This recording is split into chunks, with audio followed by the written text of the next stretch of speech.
Netcasts you love. From people you trust. This is Twit. Bandwidth for the Tech Guy is provided by CacheFly. CacheFly.com. Hi, this is Leo Laporte, and this is my Tech Guy podcast. This show originally aired on the Premier Networks on Saturday, May 7th, 2016. This is episode 1285. Enjoy. The Tech Guy podcast is brought to you by Texture, the mobile app that lets you access the world's most popular magazines anytime, anywhere, using your phone or tablet. For your free trial, visit texture.com/techguy. And by Optical Cables by Corning. Corning's incredibly durable Thunderbolt and USB 3. Optical cables are longer, thinner, lighter, and stronger. Go to opticalcablesbycorning.com to learn more. And by PillPack, a full-service online pharmacy that combines modern technology, convenient packaging, and personalized service to make your life easier. Visit pillpack.com/twit to save $20 on vitamins and over-the-counter medications when you transfer your prescriptions. Well, hey, how are you today? Leo Laporte here, the Tech Guy. Time to talk computers and the internet and digital photography and smartphones and smartwatches and all that jazz.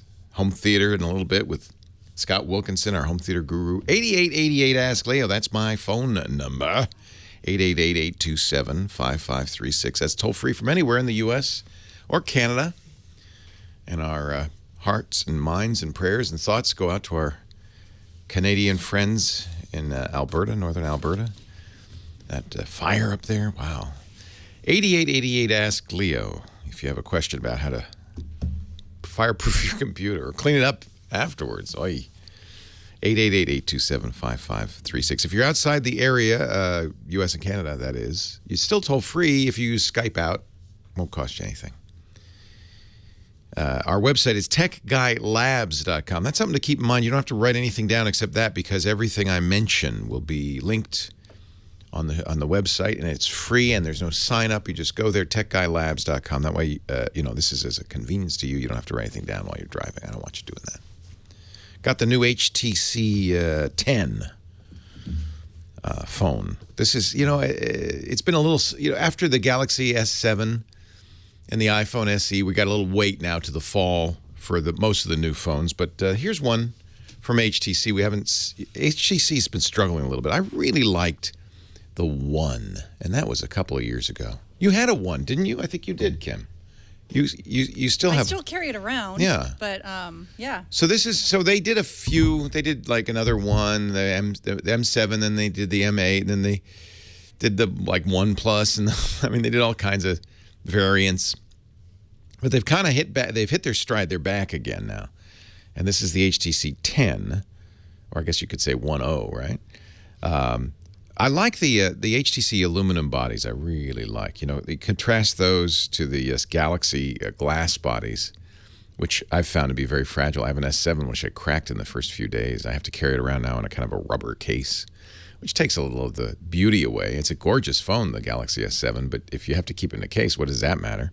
This one I think will be a little bit more robust.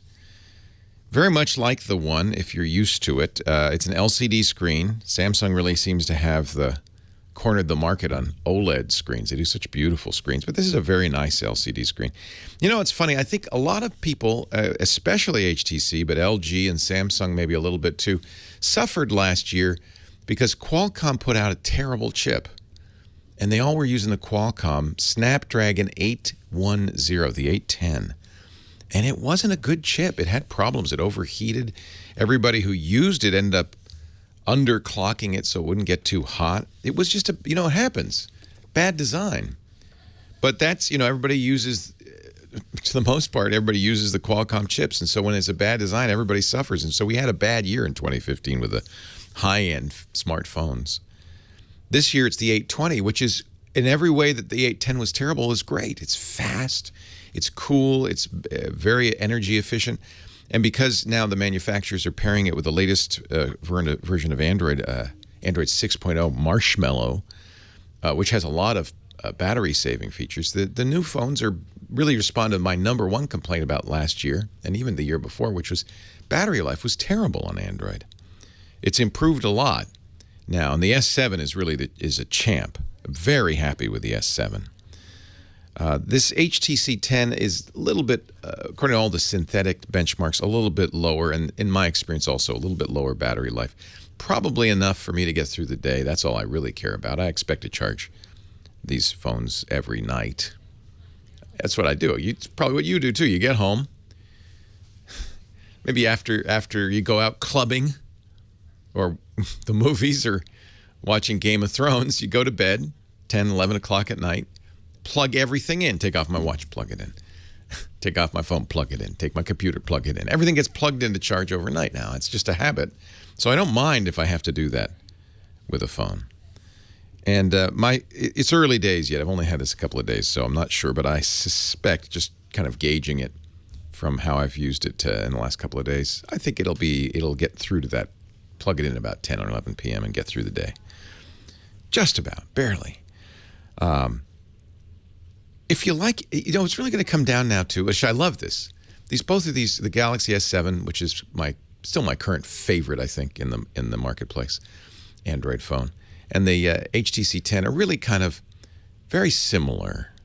A little bit better battery life on the S7, maybe a little bit more exciting screen because it's an OLED. But on the other side of it, the HTC 10 has a USB-C connector. I really like these new C connectors. I was disappointed Samsung didn't adopt it. It will. It'll have to do that next year or the year after. That's going to be the new thing going forward, is the USB-C connector. These are nice. They have a lot of advantages, which is someday I'll tell you about. And they use, unlike the Galaxy S7, which flips the standard Android button order, HTC's decided to go with what everybody else is going with. I appreciate that. Now I have to unlearn Samsung and use the normal order again. They have a home button, but it's not doesn't move. You don't press it like you do on the iPhone or the S7. It's just there, and it's the fingerprint reader. Just as fast, just as fluid. It's a nice phone. If you're an HTC fan, I think these are the differences now are like, well, I like the HTC way of doing things, or I like the Samsung way of doing things, or I like a pure Google Android way, so I'll get the Nexus 6P. All three of those phones are very comparable. Camera seems quite good. I like the HTC Zoes. They're still here. The Zoe, Apple copied this, of course, and nobody gave credit to HTC for inventing it. The idea that when you take a picture, it also records a few seconds of high-def video around it. So you have your choice of a still, but you can look at other stills within that video and choose one of those, or you can get a little mini movie. I like that. The camera's very nice on this phone. It's a fast camera, much like the Galaxy S7. I haven't taken enough pictures to really know if it's better or worse. The S7 is such a good camera. I think the S7 just edges out this phone slightly in most respects. But I think the HTC 10, if you're an HTC fan, which I am, and you remember with fondness the HTC One M7 or M8, this will make you feel right at home. You go, oh yeah, I remember those. I like that. I like that phone. Nothing to. It's almost exactly as I expected, which is nothing exceptional and not beating the S7, but comparable, competing well. Well done. With news from Microsoft, they are going to charge for Windows 10, the Windows 10 upgrade, starting July 29th, the one-year anniversary of the release of Windows 10. So it'll be $110 for the home version, which is what they charge now if you don't have an upgrade. Yeah, okay. I really can't say I like Windows 10. I think it's a worthwhile upgrade. If you are a Windows user, you probably should upgrade to Windows 10 unless you have software or hardware that really won't work, that refuses to budge. But I have a bad taste in my mouth from how Microsoft has pushed this on us. I don't like to be pushed. Maybe that's just me. Some people just kind of, how I guess I never got out of that teenage thing, when your parents tell you to do something, so you do the opposite just to show that you're an independent thinker. I never grew out of that. It's not going to use you. You're going to push that on me. The heck with you. I don't care if you're better. The heck with you. Some real complaints about Apple Music. Now, another user's come forward saying Apple Music deleted my music, replaced it with what it thought was better choices. Apple Music is about to be revamped with iOS 10, which will be out this fall.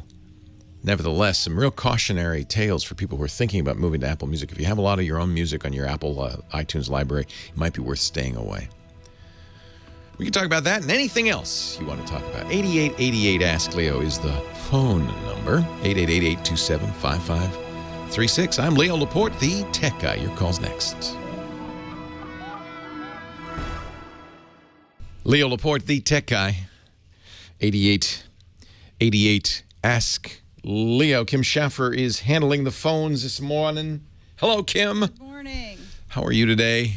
Well, your shirt's making me happy. It was a kind of a rainy day in Northern California. We had thunder and lightning on Friday, which we don't usually get. So I thought, I'm gonna put on a fancy, flowery shirt. This comes to me from Mexico, from San Miguel de Allende.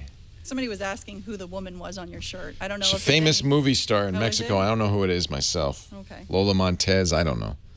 But, Winton Churchill sent me these. Thank you, Winton. Winton Churchill. And at some point, I'll do that thing that you do where you pull the shirt over your head to look at the label. And I'll tell you, I'm not going to do it on the radio. That would be embarrassing. Because I'll tell you who made it. Because you can get them online. These are really great. I love them. They're cool shirts. Yeah, I have a whole bunch of them. Thank you, Winton. So, I think you've been gathering phone calls. I have. I may be mistaken, but it looks like you have. We got a few. Okay. So Kevin's mom made a mistake on the internet. Oh, no. And that's not the kind of mistake you want to make, is it? Yeah, so he wants to know if he's done the right thing to wipe her computer. I made a mistake on the internet. I love it. Well, let's say hi to him. Hey, Kevin, Leo Laporte, the tech guy. Good morning. How are you doing today? I am very well. How are you? Well, I'm doing fine. The mistake she made had nothing to do with nude photos. No, well, your mom. I would hope not. Yes, she's not like that. She did go to a website that gave her a virus alert saying her computer was infected and to call a number, which she did. See, because the virus alert isn't in and itself prove anything. It's just a website trying to get you to call them, but she fell for it. Yes, she did.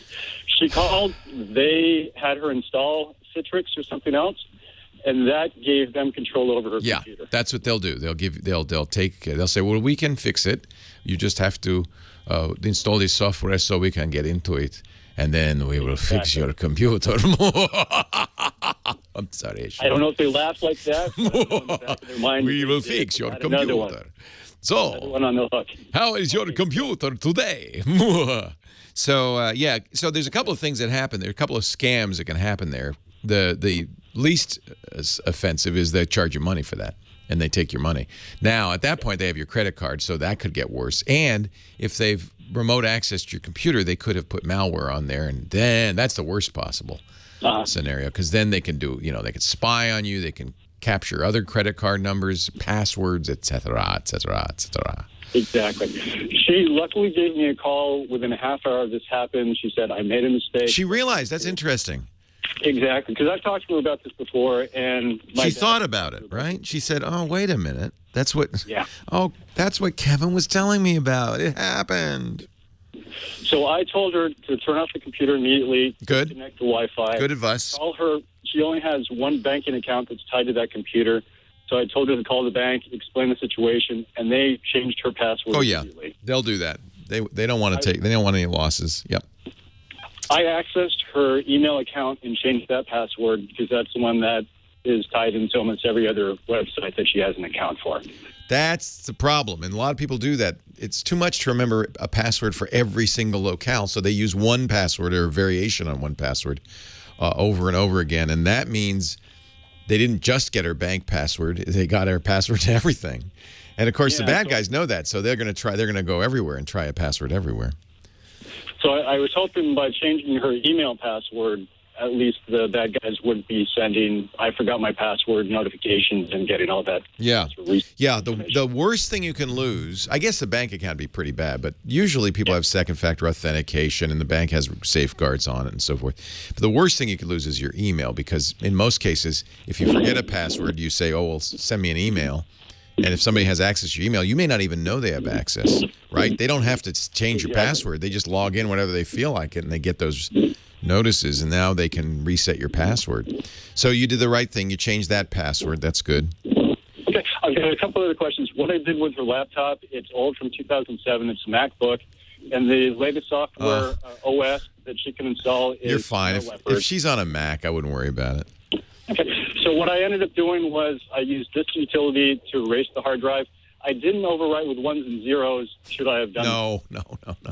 You're a good son, and it is Mother's Day tomorrow, so I think this all counts towards your Mother's Day points. But so you're right to be. There's no sure way to, know that they didn't do any of these things. Chances are they didn't. But you're right to be proactive. But you don't need to clean the hard drive like that, because that's only if they get physical access to the hard drive. You're fine there. So and because she's on a Mac, it's highly unlikely that they infected the computer. There's not much malware that works on a Mac, and even if they do, Apple has really designed OS X fairly well to prevent that kind of thing. It is Snow Leopard, so that means she doesn't have the benefit of Gatekeeper and some of the more advanced techniques in more recent operating systems. But that's okay. She's probably all right. Okay. And the other question I had, my dad has an iMac that they both share the same Wi-Fi. I didn't think there was a way for, while her laptop was infected or possibly compromised. There is potentially, because this is called a worm, a virus that spreads over the network. That's why you turn on the firewall. Even though you have a firewall with your router connecting you to the outside world, you also have a firewall on your computer on Windows and OS X Macintoshes. I would turn on the firewall, because that prevents intranet infection from one computer to another inside the house. It's inside the house. Oh, my goodness. But, again, you're on a Mac, and the number of viruses and worms on the Mac can be counted on the fingers of one hand. Highly unlikely. In fact, it's amazing that they actually were able to get in. Because most of the time these guys are expecting Windows machines. In fact, usually those pop-ups say, "Oh, we see a problem on Windows." So she was being sad because she got snared, but I think she's probably all right. You're doing the right thing. That she was really upset. So to be cautious, I was going to just wipe my dad's computer after I back up some information. And the Airport Extreme that they use, is there any way that could be affected? No. Your dad's computer's all right, too. I wouldn't worry about your dad's computer. Yeah. You're fine. You're being extra cautious. Good son, but I think you're good. I think what you've done is good. You wiped her computer. That is the farthest extreme you needed to go. Do check to make sure their firewalls are turned on both their systems. They are not by default on OS X, which is, I don't know why, but they should be, but they're not. Okay, I'll do that. Well, thank you very much for your time. Hey, you're welcome. Great advice. You got some Mother's Day points there. That was good.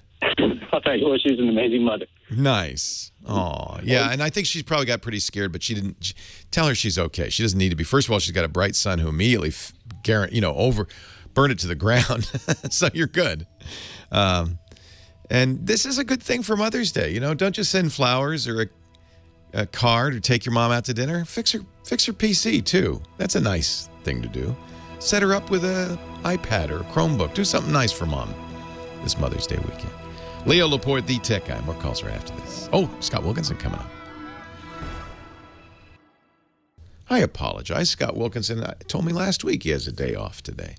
So no Scott Wilkinson today. But you know what? That's good news. That means I can take more calls. Continuing on, let's say hi to Russell in Phoenix, Arizona. Hey, Russell. Hello. I need your help. All right. I'm looking for a computer, but it's not so much the computer itself that I need help configuring. It's trying to find a manufacturer who can provide that computer to me. A little bit of a backstory. A couple of years ago, I bought a computer and a printer from Hewlett-Packard. Yeah. They sent it to me, and it arrived broken via FedEx. I sent it back, ordered a new one, and I just couldn't get it to work. It was the time when Windows 8 first came out. It just kept blue screening on me, and I couldn't use it. So I sent it back. Got a refund on it. About 3 weeks later, I get this letter in the mail stating that I am completely banned from buying any other HP product again. That's a nice way to treat a customer. Holy cow. Yeah, and by the way, HP has split up, and the PC division is separate. And I think the PC division has taken this as an opportunity to fix themselves. Because you know what? For years, I did not recommend buying an HP computer for problems like this, the junkware they loaded it up with. And I bought my first HP computer. I'm waiting for it right now because I feel like they have completely turned around the company. And I've been told this by other users and people like my Windows Weekly co-host Paul Thurrott, who's a Windows expert. The PCs from HP are much better than they were. But you're right. In that era, they were junk. Why did they ban you? They claimed that they were unable to please me. Because you didn't like our computer, so we don't want to talk to you anymore. Holy cow. And well, I actually did try again back in February of this year, and the ban is actually still in place. Wow. I cannot even so much as buy a ream of paper from them. Oh my gosh. Well, goodbye, HP. Were you really annoying or something? I suppose so. You must have really, you ticked off somebody. They won't let you buy a product from them. No. I've never heard of a company doing that. Yeah, and actually, I've heard of one company doing that. Tesla is the only other company in the world that would say, no, you can't have it. You can't have one. Well, good, fine, buy HP. So you want a new company? Yes. I did try Apple. Some people, by the way, are saying, you're lucky you were banned. Saved you some heartache in the future. Apple's good, and they won't, to my knowledge, Apple does not ban people. Well, I haven't been banned yet. However, I did have to return everything I bought because when I first got my computers, I started having trouble with Time Machine. For some reason, when I went to restore my Time Machine backups, they wouldn't restore. And we were figuring something was wrong with maybe the hard drive on the system. And that's where I found out, because I live within a certain distance from the Apple store, they wouldn't honor the warranty. Wow. Yeah. So I returned everything. So what? Actually, I don't have time for the whole story. What's the latest? Okay. What do you want me to do for you? So, all right. I need help finding a PC manufacturer that I haven't thought of yet. That you haven't fought with yet, more like. Dell, very good. Customer service used to be the best in the world. They've, as with all PC manufacturers, PC sales have tumbled, and PC manufacturers really kind of dug their own grave by offering, remember, netbooks, really cheap PCs, and that set up everybody's expectation that a good computer shouldn't cost more than a couple $100. Why would you charge more than that? Well, of course, you can't get a good computer for $200. But in order to get those prices down, companies like Dell and everybody else just cut out support. So the support you get for free is worse than nothing. So generally speaking, paid support is better, and Dell does offer higher quality paid support. And so if you need support, I never buy the support because I'm the tech guy, I shouldn't need it, right? But my experience has been that you have to buy support. Apple bundles that into the cost. That's why computers are more expensive from Apple. I would say Dell.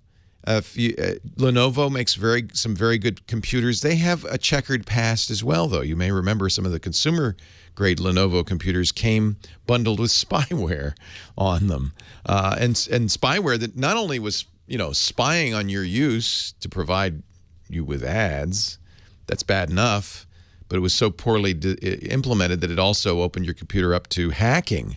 It broke the security model.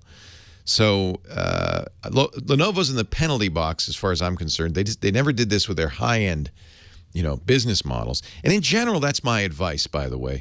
HP, Lenovo, Dell, those are the big three PC makers. And on all three, don't get the consumer grade computers. Those are the ones where they're trying to get those people who bought $200 netbooks and say, I'll never pay more than $300 for a computer. They're trying to get them in the fold, and you know what? They're junk. They're just junk. You get what you pay for. Get the business class, the professional class computers from any of those three manufacturers. Going to have much better results. Apple, that's all they make, so you don't. There's no cheap Apple, as you probably noticed. Who else? Lately, I've been liking Acer and Asus. Now, Acer used to see companies are changing. The landscape is changing dramatically. Acer used to offer very cheap, junky computers that I would not recommend. They were, by the way, they were kind of the kings of the netbook for a while. Asus invented the netbook. Both of them, Taiwanese manufacturers who offered low-end, cheap computers and better class business computers that were quite good. And I think Acer has decided that this was a mistake. They're going to go with all high-end. So the newer Acer stuff looks pretty good. I would look at it, ACER. Asus similarly. But don't expect to get a good computer, in my opinion, for less than $800. Maybe you shop around $6 or $7. But it's still a huge cut from what computers used to cost. The laptop or desktop, we always used to say the one you want is $2,500, $2,500. That has dropped. I would say you should be able to get a good professional class machine for $1,200, $1,300. That should be your budget. Like I said, I wouldn't buy anything less than $800 at this point. And the difference will be how you configure it, what processors you put in, and so forth. But again, as I have said several times in the last few months, and I want to really reiterate this, most people should not be buying Windows or Mac computers. They should be either buying tablets or Chromebooks. And by the way, there are now mid-range Chromebooks in the $500 range that are excellent, all aluminum bodies. HP's just started one. Dell offers them. And Acer offers them. Acer, Dell, and HP all have some really nice Chromebooks. And for most people, unless you're editing videos, designing skyscrapers, doing stuff that really needs a general purpose computer, all the problems we hear about on this show, the security issues, the unreliability, all of these issues, because software breaking, blue screens of death, just go away when you use Chrome OS. So I think for a lot of people, unless you're gaming or you really know what you need a general purpose computer, stick with the Chromebooks. Honestly, they're so much more reliable, and they're less expensive, and they're just secure as heck. Leo Laporte, the tech guy, 8888 Ask Leo. More of your calls coming up in just a bit. Leo Laporte, the tech guy. James on the line from Los Angeles. You're next. Hi, James. Hey, thanks for taking the call. Thanks for calling. So, thank you. So I got this hand-me-down HP 1200 PSC printer, and I got some production out of it. The problem is that when I've been trying to print, it just says out of paper. Like I turn it on in anticipation of your show here, and lights blinking, check paper.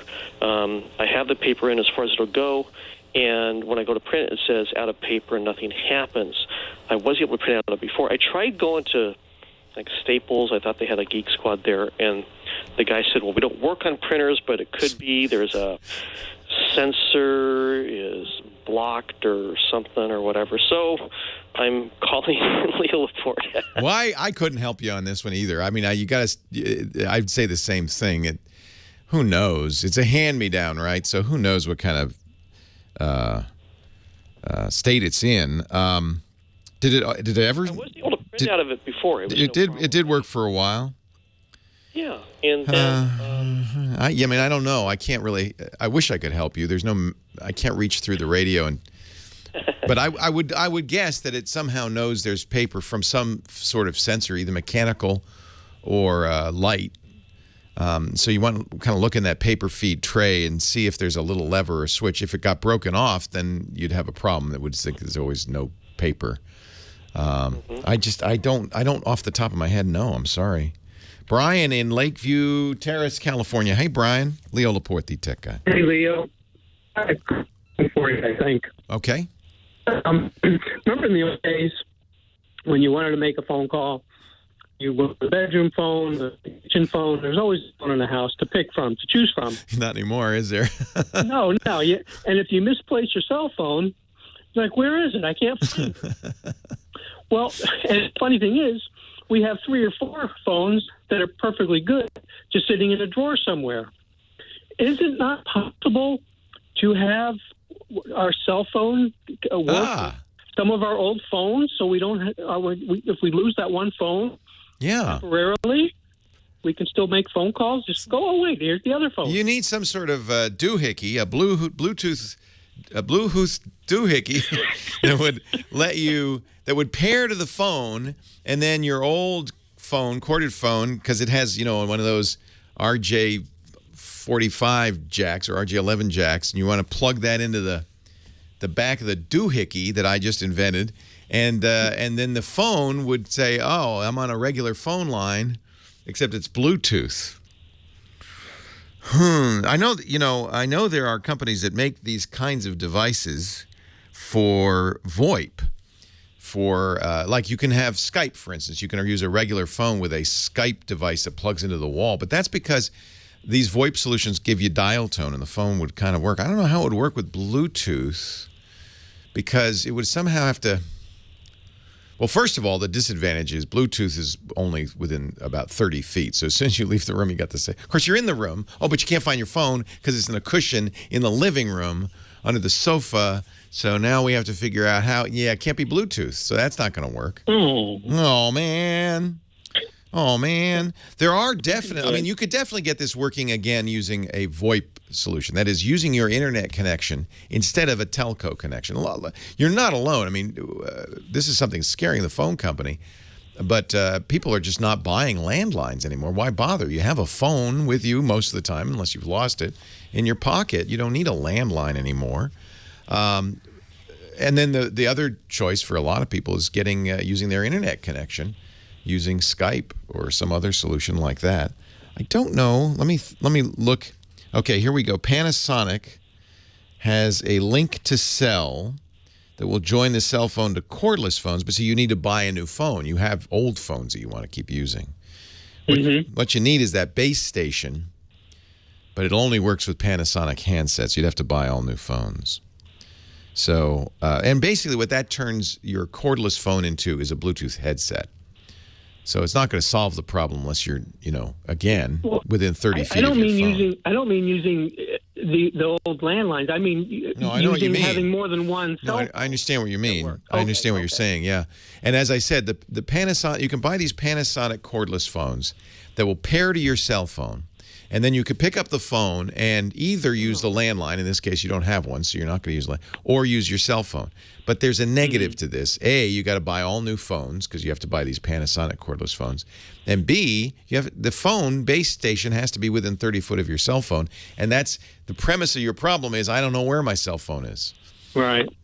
And that's going to be really the problem is the only way to connect the cell phone to do this is Bluetooth, and Bluetooth has limited range. I think the best solution is to find your cell phone. Panasonic does. Okay, if you were willing to buy all new phones, and by the way, I like the Panasonic cordless phones, and you particularly want to use the ones with DECT, D-E-C-T. That's a better cordless solution that uses, I think, uses 900 megahertz, uses a low frequency, so it gets through walls. And you can buy other base stations, so you could scatter. This is an expensive solution to this problem. Scatter. It'd be better to find your phone, really. Scatter the base stations around the house, then they have a better chance of being within reach of a phone. I think in all, while I like your idea, I understand where you're going with this, I don't know if there's a good solution to this. I understand what he's saying is, hey, I have a phone line, but it's tied to this cell phone. I'm trying to think of how else you could do this. You could get a femto cell from your local cell carrier. That's not gonna help. I think find your phone. there are good solutions to finding your phone. Maybe that's the best thing. Vaughn, Burbank, Leo Laporte, the tech guy. Hi, Vaughn. Hello, Vaughn.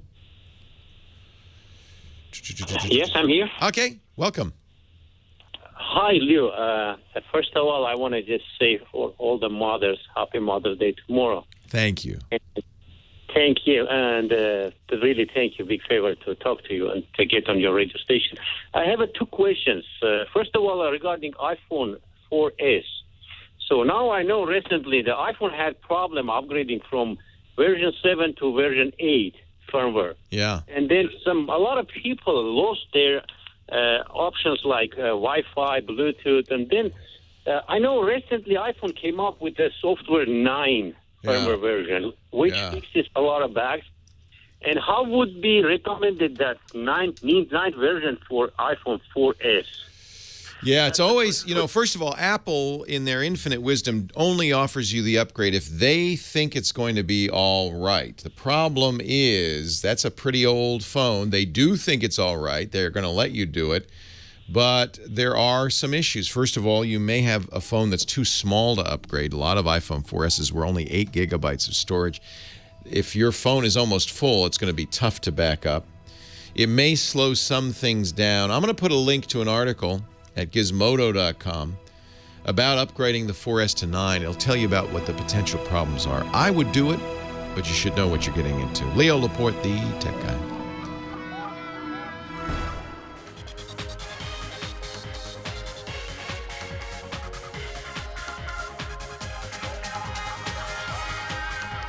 Well, hey, how are you today? Leo Laporte here, the tech guy. Time to talk about computers and the internet and home theater and digital photography and smartphones and smart watches and all that jazz. Self-driving cars, too. 8888 Ask Leo. That's the number, 888-827-5536. Toll free from anywhere in the U.S. or Canada. We were talking during the break. Some nice visitors here from, I have it here on my card, Northridge. David and Maggie visiting at the studio today, along with Pat and Eric, who are regulars from Fremont. And David says, I want a self-driving car. And Maggie says, under no circumstances am I going to let the car drive. And I think it's an interesting question. There's certainly a lot of pressure from not only the companies making self-driving vehicles, Google chiefly, but Tesla also. But also, I think from insurance companies that would really, love to cut their premiums, and public safety groups that would, are realizing how many people are getting badly hurt or killed even in accidents by not paying attention. And we live in a society now where it's harder and harder for young people to pay attention, let alone us old folks. I was at a movie the other day, and there was not one, not two, but 3 ads saying, put away your cell phone during the movie. Please, we beg of you. The last one was a Coke ad that said, you came to watch this movie on a giant screen and enjoy Coke and popcorn. Well, maybe not the Coke and popcorn. Anyway, but you came to watch this movie on a big screen. Why are you looking at your little screen? Stop it. Knock it off. And I think this has become a bigger problem. I would guess that it's really the case that, well, you can't walk down the street without... Look at New York City. I just was looking at a video. It kind of made me laugh. It's on YouTube. Old-timey pictures of New York in the 1970s. Made me feel old. Old-timey, huh? Oh, yeah. It looked exactly like New York in the 1990s or the 2000s, but there was one difference. Nobody was staring at their phone. They were walking around. They weren't looking at each other either. They were looking straight ahead like, no, I'm not going to make eye contact with you. But they weren't looking at their phone. And now if you walk down the street in any major city, they're all looking at their phones. I remember this hit me for the very first time about 7 or 8 years ago. It hadn't happened yet in the U.S., but I was in Paris. I was sitting out front of Notre Dame Cathedral in Paris, France, sitting in an area where there were a lot of pedestrians walking around, a lot of Parisians, and they were all looking at their phones. And I thought, well, that's interesting. I've never seen anybody do that. Well, now we're all doing it worldwide. And I think that's one of the reasons there's pressure for self-driving cars. It's not that they'll be so much better. It's that we're getting so much worse at driving. And we are getting used to the idea. I mean, certainly autopilot in an airplane, we all are kind of accept that idea. Of course, the pilot, a highly trained professional, is sitting right there playing Angry Birds. So you know you're in good hands. Should anything, I say that in jest. We have many pilots who listen to the show and listen to the podcast too, because apparently when you're flying up there, there's nothing else to do because the plane's flying itself. You're just sitting there. So they listen to a lot of podcasts, but they are there, and that's the point. And they are very trained, and they are ready to handle any emergency. There's actually an interesting debate among aircraft manufacturers and airlines and pilots associations about who is better to control the plane. The Airbus manufacturers override the pilots routinely in cases of stalls and things like that. They trust the electronics, and it's very difficult for a pilot to override the plane in a case like that. Boeing really is the opposite. They say, oh, no, humans should always be in charge of this. And so there's even a debate in, again, correct me, I know we have a lot of pilots listening, call me if I'm wrong on this, but I've been told that the Airbuses are very much more self-flying than the Boeing planes.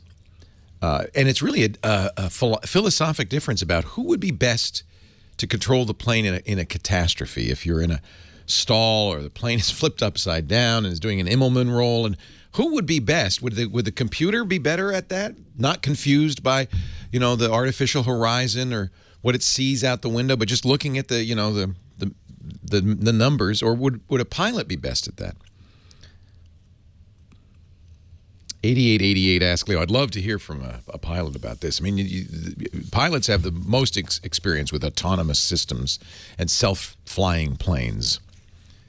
But I think we're all going to get, to some degree, self-driving cars. We have cars already with lots of with safety features. My car yells at me if I try to change lanes. My car goes crazy. It gets very upset if there's somebody else in the lane, as it should be. Lights blink. The wheel starts to shake. The seatbelts start to tighten up. Like, okay, well, if you're going to do that, you're in trouble. The brakes start to. It gets excited. And but if I should accidentally, if I get too close to a vehicle in front, the red light will come on the dash and it'll start jamming on the brakes and sirens will go off. Yeah. Well, it's probably right. Wake up, Leo! You're gonna hit something. That's the first step, isn't it? A lot of cars now have things like Bliss. That's something Volvo developed. It's in many Ford vehicles. The side sensors on the side, blind spot detectors, things like that. 8888 ask Leo the number. Let's talk about that if you want to. Tommy in Tustin, though, he's our next caller. And Tommy wants to talk about phones you can take in the water. Hey, Tommy. Hey, happy Saturday, Leo. Happy Saturday to you. Yeah, I'm a surfer and I go out in the water, and I was thinking of doing the GoPro thing, but I haven't. And now I understand that they're going to start making a phone that you can actually take out into the water. Is that true? They do make waterproof phones. What you need to look at is how much waterproofing they have. And there's a way that these are rated. And the ratings will tell you about what you can do with the phone. The GoPro has a housing, as you probably know, that seals the GoPro, and that's why you see so many GoPro videos of surfers, because you can wear it on your head or your board, and it's sealed in a housing. Right. But phones, well, first of all, you'd have to mount it, right? You don't want to hold it or do you? I would probably have a mount on my wetsuit where I could mount it and then take it off and take pictures of other surfers when I wanted to. Right. So there are water-resistant phones. Even some of the big names like the Samsung Galaxy S7 is water-resistant. And you have to check what that means. Typically, in this case, the S7, it has an IP rating of 68. You see IP 68 on the box. And what that means, as I remember, is it can spend as much as 30 minutes under 1 meter of water. In other words, if the pressure's too great, it'll start to leak around the seals, and after a period of time, it will. But that means that's called water resistant, not waterproof. But that means it's probably splash proof for sure. You're not gonna shoot underwater. If you're surfing, you're probably trying to stay above the water most of the time. Well, it gets pretty intense when you get hammered by a wave, and the pressure is probably too strong for a wave or for a phone that's not. Only 1 meter. That's 3 feet. Yeah. Actually, I'm looking at it now. IP68 is 1.5 meters.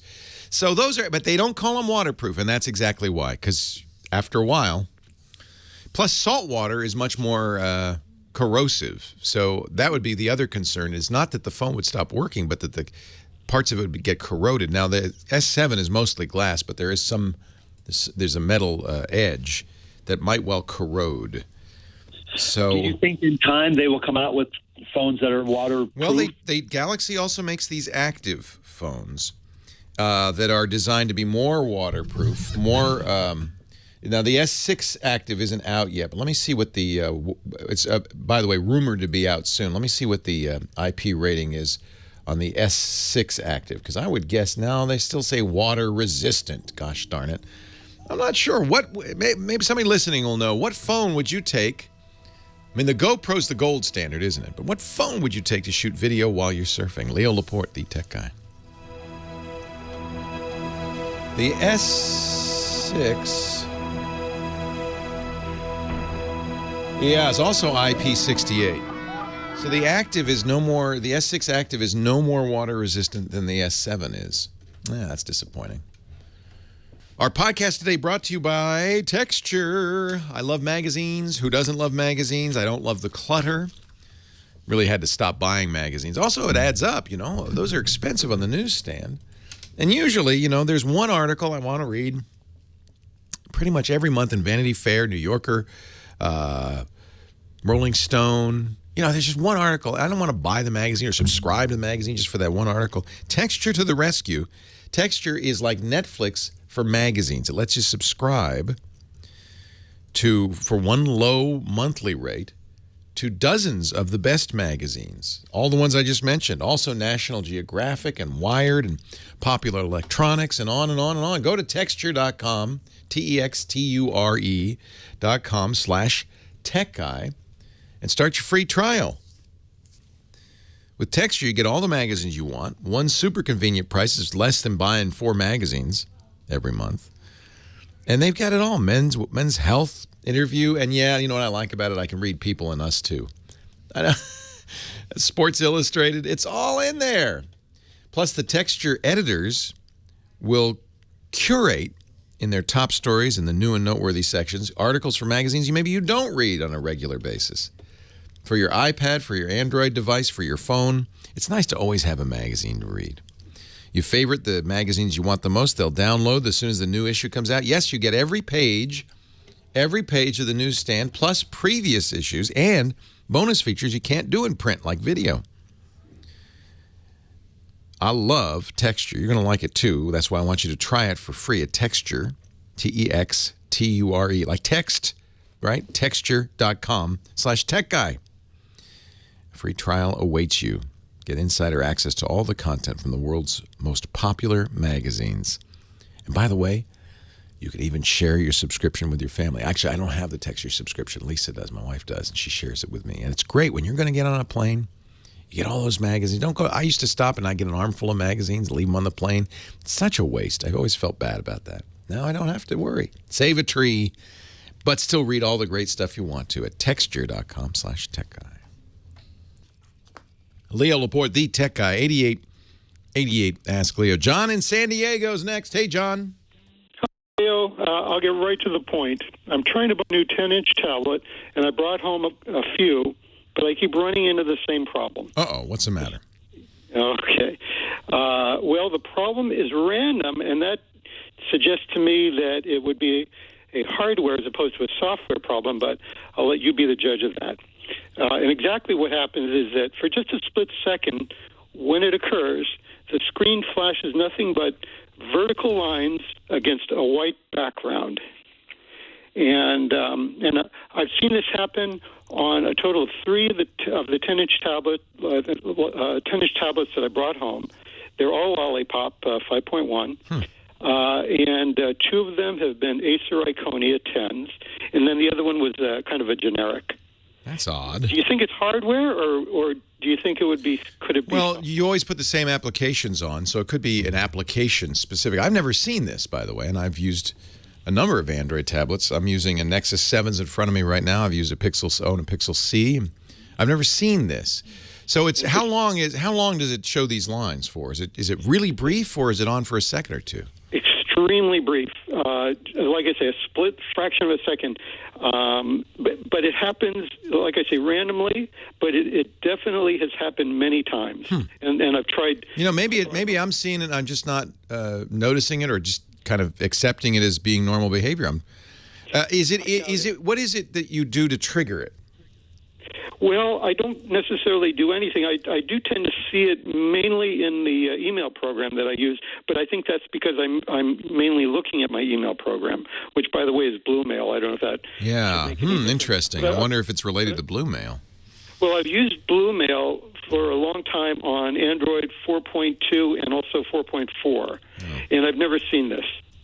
And the strange thing is that I see it on two different tablets now that there are the Acer same model, which you might say, well, maybe there's a compatibility issue. But I have seen it once, and I didn't mention this to Kim, but I have seen it once on a generic brand model that I had brought home and tried. So what it sounds like is that the tablet is adjusting the video mode for some reason. Okay. That's what you would see if you were switching from one mode in a video card to another. You'd see a brief period of time where, and it'd be fairly brief, where the screen is garbage because it hasn't resolved itself yet. Well, I'll tell you, I do see it when I'm just staring at an email that I'm in the middle of. Without your doing anything, it just happens? It flickers that way? Exactly. It's like I say, it's random. I wish I could trigger it somehow, but I can't. Yeah. Is there some, I'm wondering if there's some setting that do you turn on any of the accessibility settings or turn the font sizes up or anything like that? Font size, I think I have defaulted at large, and that's system wide. So I can look into that. Yeah, I do that too. I don't think that's it, but I'm wondering if there's another setting that, in other words, if this happened to everybody, I think this would be a problem that we would know about. So I'm wondering what it is, if there is something that you're doing, some setting you're using, some software that you're using that's causing that issue. Right. Well, I would kind of hope that it would, because I'm kind of attached to the Acer tablet. It's got a lot of the features that I like, and it's the right price point as well. So yeah, I mean, those are good tablets. We'll have to just open this up to the audience. Maybe they will have a solution. One thing I've thought of, but it's a last resort, and that is to just go ahead and initialize it and pretty much do nothing except the bare minimum. Well, that would eliminate whatever. Yeah, that exactly. That if you really, this is the hardcore thing. But if you really wanted to figure this out, yes, don't configure it in any way. Just take it as it came out of the factory, and you wouldn't have to use it long. It sounds like this happens pretty frequently. To have some idea of whether something you're installing or some setting you're turning on is causing this. Do you use the standard launcher? Do you have a launcher that you use instead? I'm not sure what you're referring to. Then that means you use the standard launcher. I think so. I don't have a custom mod, if that's what you mean. Yeah, well, I use, for instance, Nova Launcher instead of the default launcher that comes with the Google Android. Yeah. Nothing exotic. Nothing like that. Nothing exotic. Huh? Yeah. Hey, also, can I ask you about this 1995 orange Mercedes I've got? You heard that, huh? Our chat room. So I got to explain this. This was a joke about one of our previous callers from the chat room, and I repeated off the air but you were on hold, so you heard it. The chat room is great. These are the kids. If you remember high school, there was always a group of kids that sat in the back of the class. And they would, under their breath, but so everybody in the class, but not the teacher, could hear it, make snarky comments. They were the trouble, but they were always the smartest kids, too. So that's who we have in our chat room. So I shouldn't probably repeat their snarky comments, but every once in a while the teacher hears it. Yeah, it's very clever. That's why I repeated it. It's funny. Okay. Hey, keep listening. I'll keep an eye on the chat room. Maybe they'll have a suggestion. Since you tried it with 3 different ones, even one that's not the same brand, it sounds like the thing that's in common is you. So I would guess it's something you're doing, but I don't know for sure. Yeah, okay. All right. Well, thank you very much. All right. Thanks for the call. I apologize for not being more helpful. By the way, our previous caller, the surfer who wanted a waterproof phone, we haven't been able to find a phone that really is any better than IP68. The 6 means dustproof. The 8 means that 1.5 meters for 30 minutes. Some phones can do, there is one, actually I shouldn't say that. There is one phone. No, it's a case, isn't it? The iGills case. It's for divers for an iPhone. iGills, get it? That is for 130 feet. So that's for serious divers. It has big old metal buttons on the front so you can use it with your diving gloves, etc. I'm not sure you'd really want to wear that, and it's expensive. It's $300-some bucks. Not sure you'd want to carry that around all the time.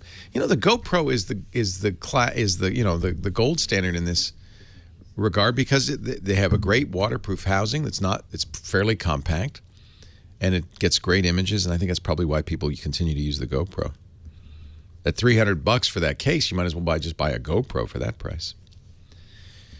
Why are we getting the flash, the intermittent flashing?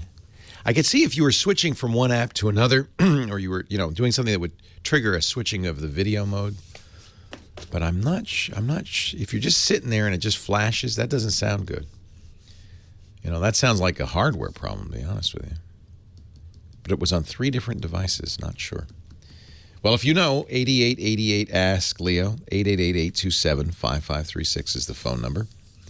And if you want to be in the snarky sit with the back of the class kids, you could do that too. That's our chat room, and it's a great place. IRC, see, I'm one of those kids, that's why. IRC.twit.tv. I got promoted to teacher, but believe me, it was a mistake. IRC.twit.tv. And, of course, our website with everything, including the phone number, the link to the chat, answers to questions, and room for comments so you can, after the fact, if you're listening to the podcast or hearing a rerun, you can go to the website and say, hey, John, I know what's going on, and put that in the comments. TechGuyLabs.com.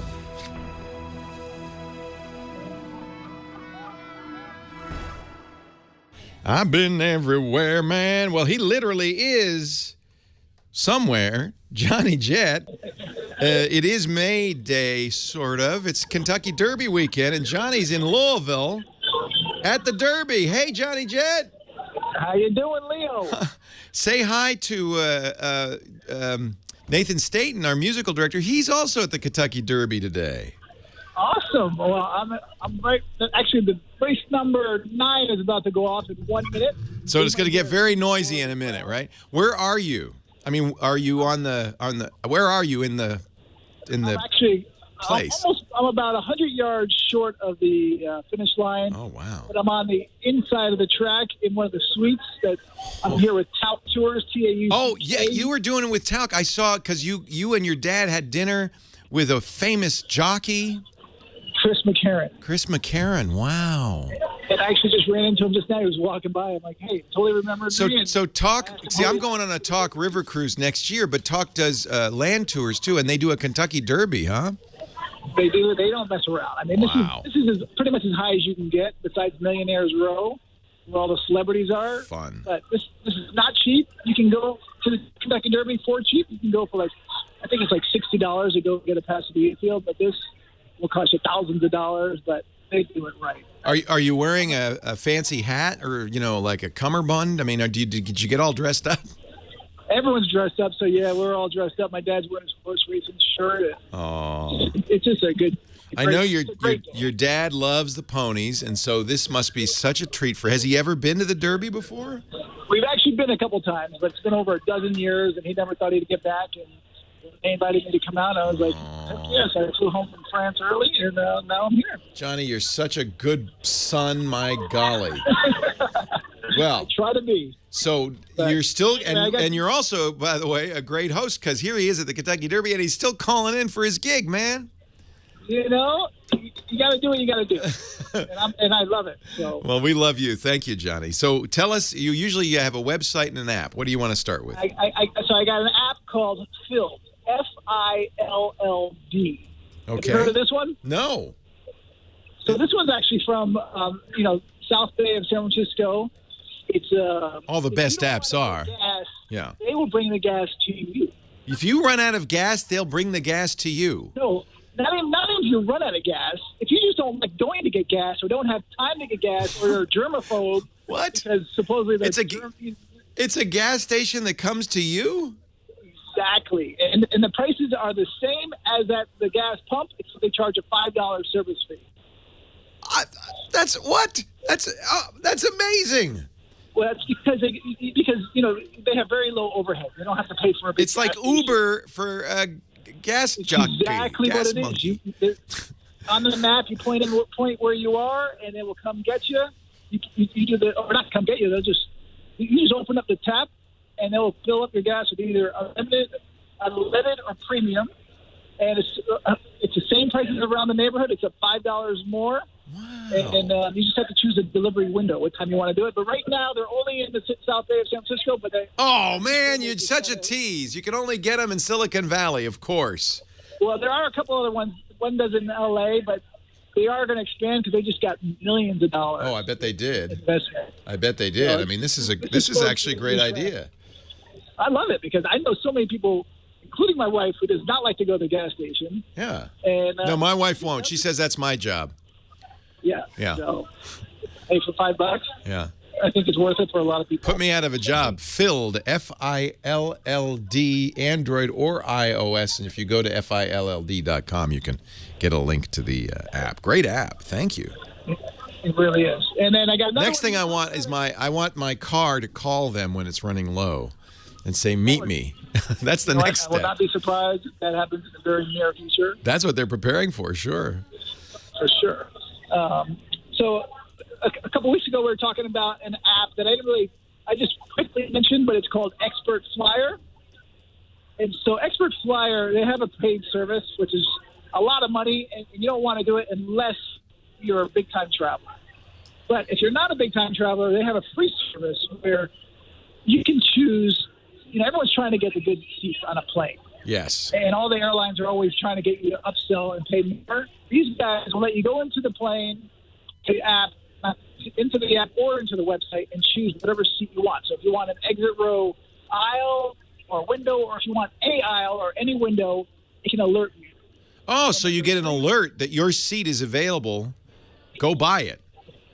So let's say you buy a ticket and there's nothing but middle seats available for free, and you don't want to pay for the upgrade. Or actually, even if you do want to pay, but they're all full, all the good seats, like aisles and windows. You just go into this app and you say, alert me for the flight you're on, and it will let you know if a window or aisle opened up, and then you just go right into it and jump on it, because sometimes they don't last long. And that's a free service from expertflyer.com. They also have a pro version. Is it worth getting the pro? Do you use the pro? I do, but again, I'm not like everybody else, and that's $4.99 a month or $99 a year. So I don't recommend that unless you're traveling big time. But with the free version, by the way, the race is just about to end. You're going to hear everyone screaming. Uh-oh, here they come. It's good. It's like we're there. And he's coming around the turn. I've got my money on Whirlaway, Johnny. Who do you have your money on? Which horse do you think is going to win? Well, I just ran into Chris McCarron, and he said he likes Creator, so I think I'll put my money on Creator. But he also said Nyquist is going to be tough to beat. What fun. I'm so jealous. I've always wanted to go have a mint julep and a piece of Derby pie for me. Don't you worry. Johnny Jett at the Kentucky Derby, but what a dedicated host he is. That's why we call you a regular, Johnny. I really appreciate it. Johnny always tweets at Johnny Jett. He tweets his links before the show, so you can always get a link there. We'll also put it on our webpage at techguylabs.com. And I guess this would be a pretty good time to be following Johnny on Instagram and on his website, because I bet you there'll be some great pictures from the Derby. Thanks, Johnny. Have a great time, and give my regards to your dad. I bet he's in heaven right now. He sure is. Thank you. Have a great day. What a good son, huh? Isn't that great? Thanks, Johnny. See you later. Johnny Jett at the Kentucky Derby. What fun, huh? Man, he knows. Every time I talk to him, I'm so jealous. He does everything. Gets to do all the fun stuff. 8888 ask Leo. Somebody in the chat room is saying, is Filled only available in parts of California? Yeah, why, guys? San Francisco and Silicon Valley, and that's it. But as with a lot of this stuff, Johnny's talked about these services. They start slow. They always roll out locally. So the Lux service, that's the valet parking service. The Silver car, that's the Audi Silver A4 car rentals. All of these start in one or two airports or one or two cities and then roll out large. And we've seen that every time. And I have a feeling Phil will.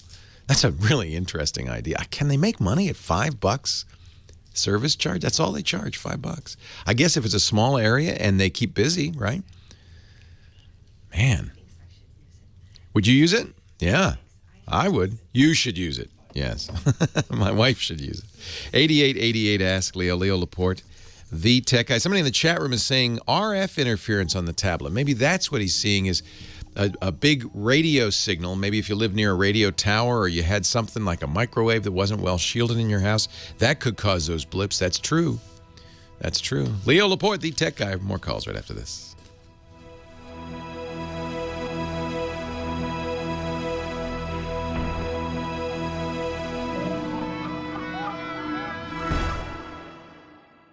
Leo Laporte, the tech guy. 8888 Ask Leo. I had a college roommate who played the bagpipes. Not fun. 80. Yeah, it's a good way to wake up. Well, you're awake. I don't know if it's a good way to wake up, but it will wake you. Clyde in Torrance, Leo Laporte, the tech guy. Hi, Clyde.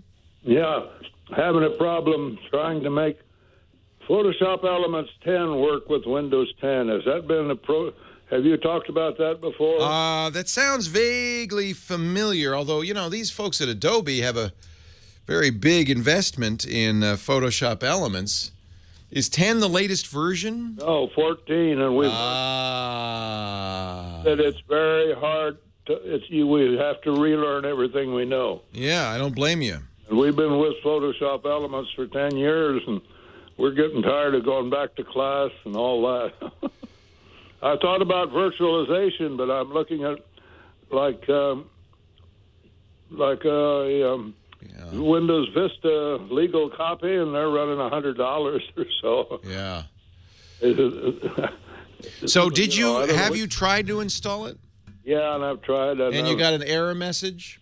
I can get into the edit, but I can get into the organizer, but I can't get into the edit. Yeah. And it works on Windows 7 Pro, but that's not the machine we want to run it on. We want to run it on a machine that went from 8.1 to 10.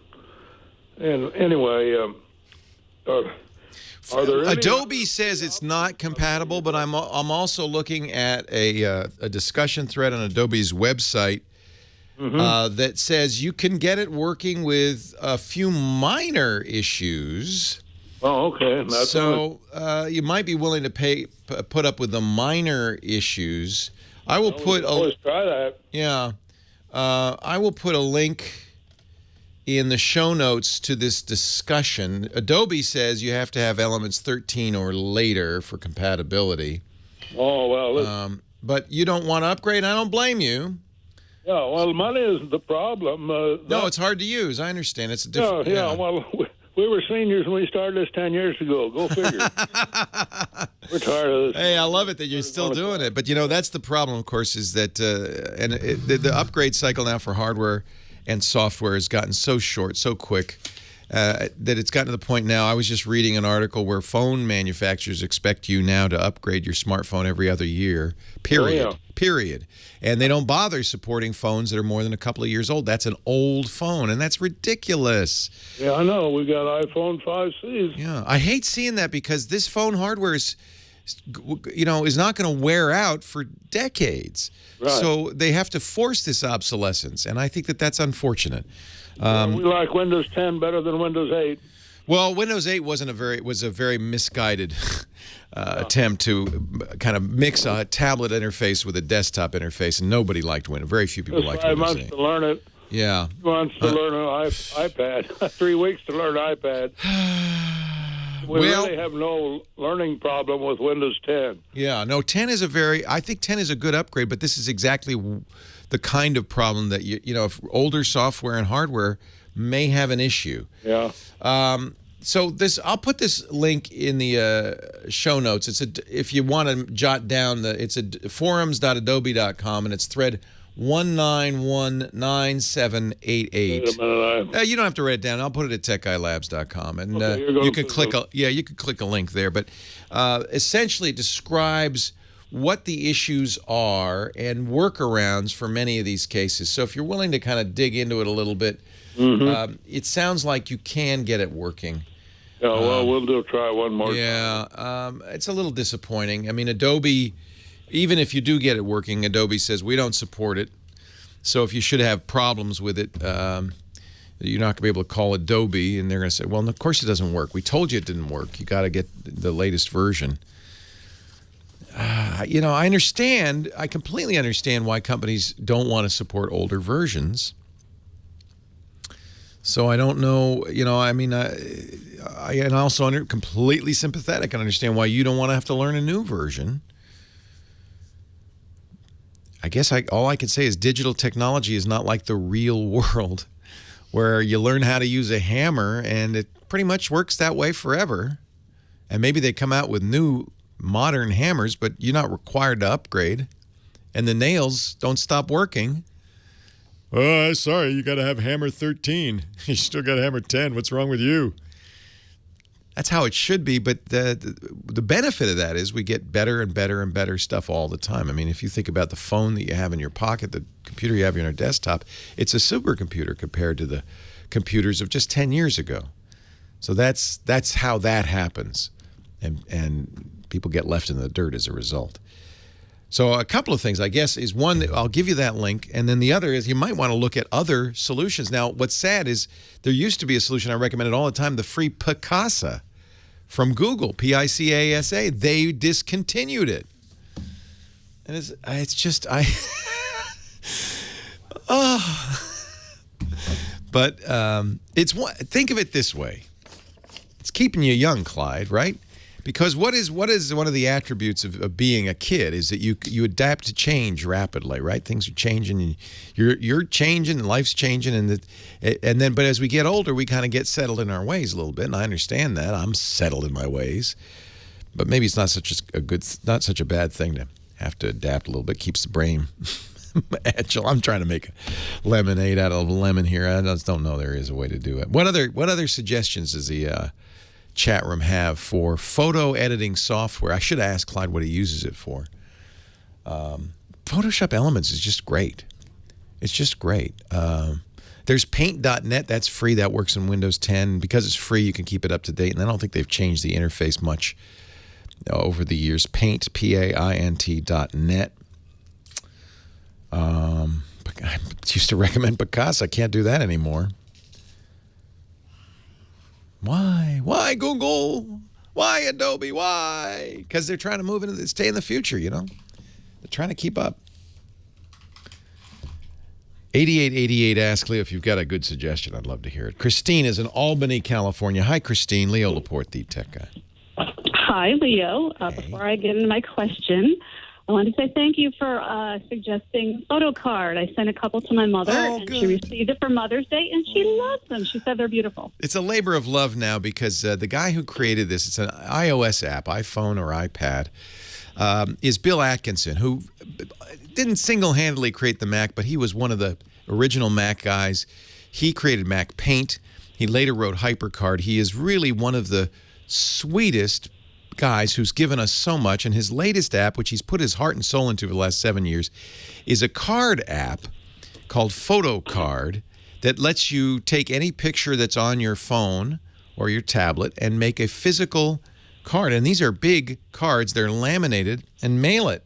You can actually send an email as well, but you could also mail it, and they just look great. I sent my mom a photo card as well for Mother's Day, and I'm glad you gave it a try, because I do feel like these are really great, and I want it to succeed. I really want. Bill deserves at least the support, So yeah, I'll be sending more for sure. Good. So my question is, and I know you get these types of questions a lot, but my nephew is starting college. Yay! This year. Yay! My nephew is too, and I gave him a MacBook.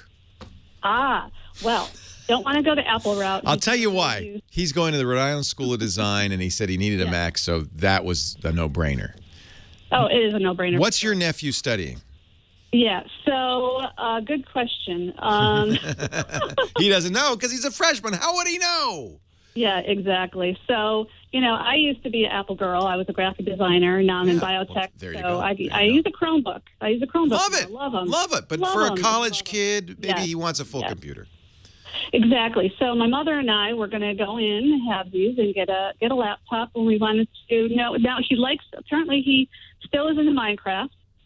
Any laptop will be great at Minecraft.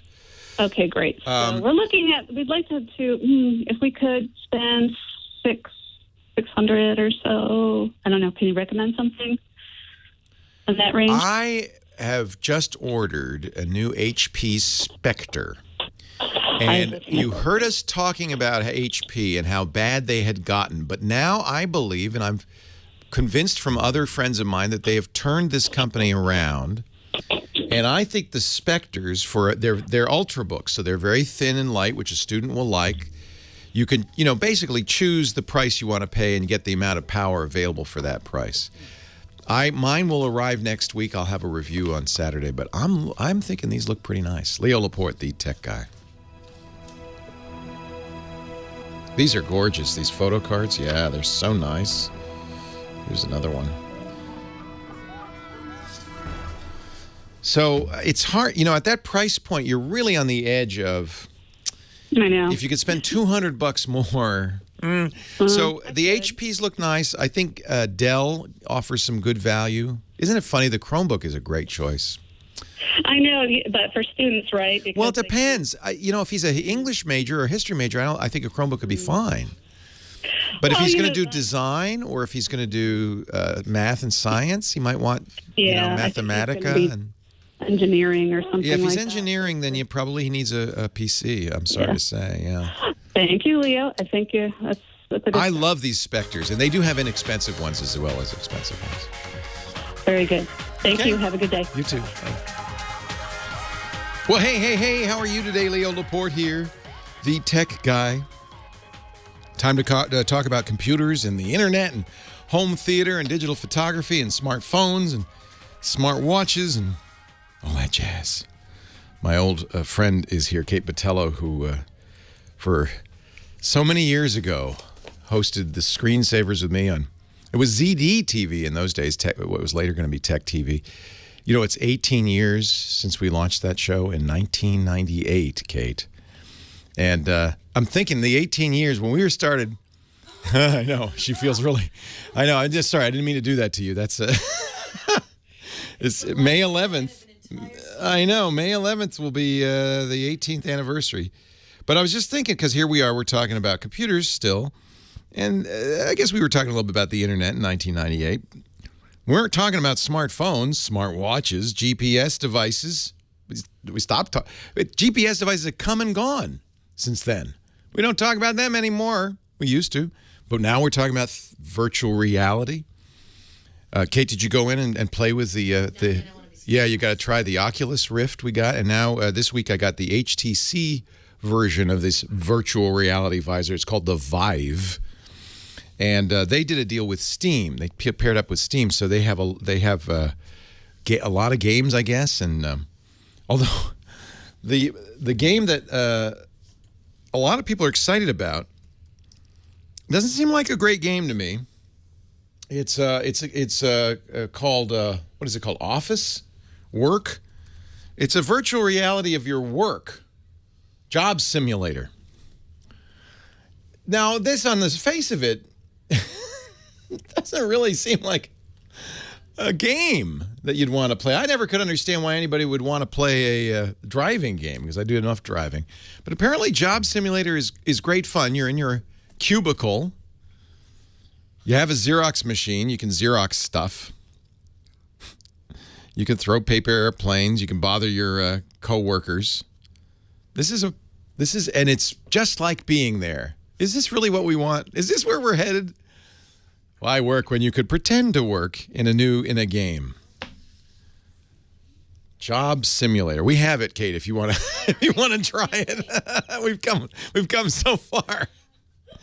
But the machine we're playing that on is, I think, version 7 or 8 of the ultimate gaming machine. We call it Uvergum now, not Ugum, because it's the ultimate virtual reality gaming machine. And we've also come a long way with that. I was looking at there's video on YouTube of you and me showing off the first ultimate gaming machine, which I think was a Pentium 90. And you never need more than 100 megs. Yeah, how much RAM was it? Not a lot, 128 megs or something. Megs, not gigs, megs. And, we got a whopping gigabyte hard drive on here. We'll never run out of space, Kate. It's enough to play several versions of Unreal Tournament and Doom. Wasn't it encased in actual wood? That one was not made in wood, no. Was it in wood? We had one that was made out of wood, yeah. Yeah, the times have changed. 8888 Ask Leo, the phone number. And Bill is on the line from Glendora, California. If you have any questions at all about MS-DOS 5.0, we can help you. Hi, Bill. Hey, how you doing, Leo? I'm well. How are you? I'm doing all right. I built a new system with my PC. I'm an illustrator. I do graphic art and stuff. So I need a pretty strong system. So I got an all new 6-core and all that.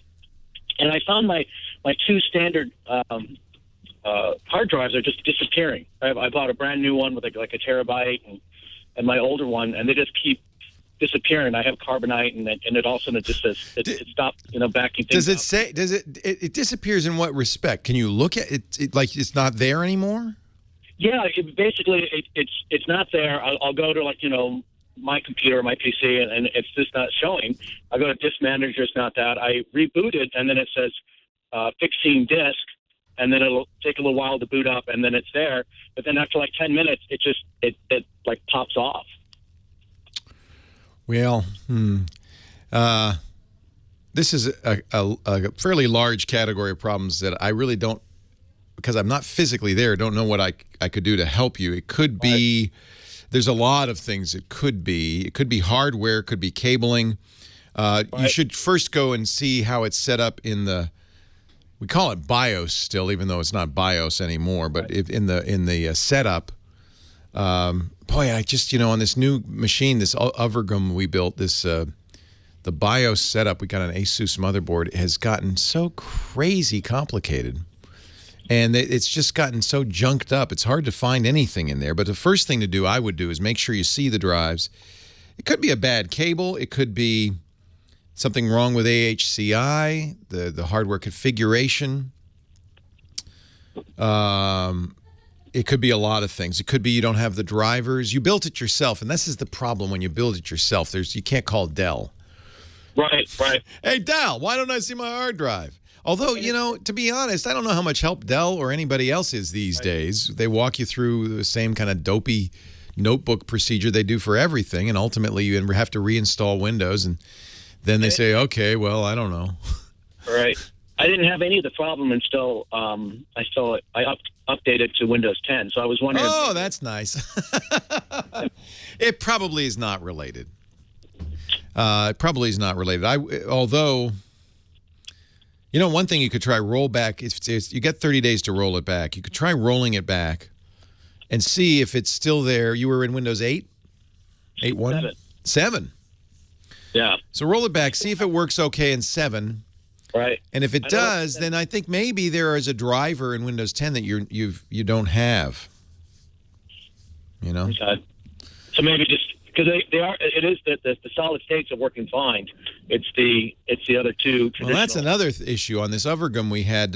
We were using M.2 solid state boot drive, and I had to jump through hoops to get it to see the spinning drives. We had 3 terabyte spinning drives as well as this boot drive, which is an SSD. And they're different chains. Nowadays, motherboards, whose motherboard are you using? Asus. Yeah. It's the X99. Yeah, that's what we have. Yeah, crazy. It's a great motherboard. Yeah, it seemed like it was fine. It's just I think I had this exact same problem. I actually booted up because I was having a problem with the with a drive dropping off. So I thought maybe my motherboard's going bad or something. So I rebuilt a new system. But I remembered I went from Windows 10 on this as well, and I'm thinking, oh, now maybe it's just some simple driver that the hard drives need to update to the 10 with or something. I don't know. Yeah, I would go back to the BIOS settings and look at them and make sure everything is configured properly. And this is another one where I ended up Googling this weird issue we were having that with the M2 drive, it couldn't see the other drives. And then, it was just complicated. I found a solution. Oddly enough, the solution I found was on the Newegg, which sells these motherboards, Newegg website. In the comments, somebody said, "Oh, don't buy this motherboard. You can't use regular SATA drives with an M.2 drive." And in the response to the comment, an Asus tech said, "Oh, well, here's what you do," and it was a 10-step, completely insane voodoo process, and I followed it and it worked. But why they don't publish this in big bold letters somewhere? The only place I could find this was in the Newegg comment section as a response to a user's comment. That's how crazy it is. The PC Guy 88 in our chat room found that for me. And if he hadn't, I would have said, "Oh yeah, you can't use the solid state drive with the spinning drive. They don't work together on this motherboard." Yeah, they do. They work fine if you go through this process. It involves rebooting the machine 3 times. I do believe there's a chicken involved that I'm not sure. I have dim memories of lighting candles and dancing naked, but it worked. Leo Laporte, the tech guy. Where are my optical cables? Corning optical cables.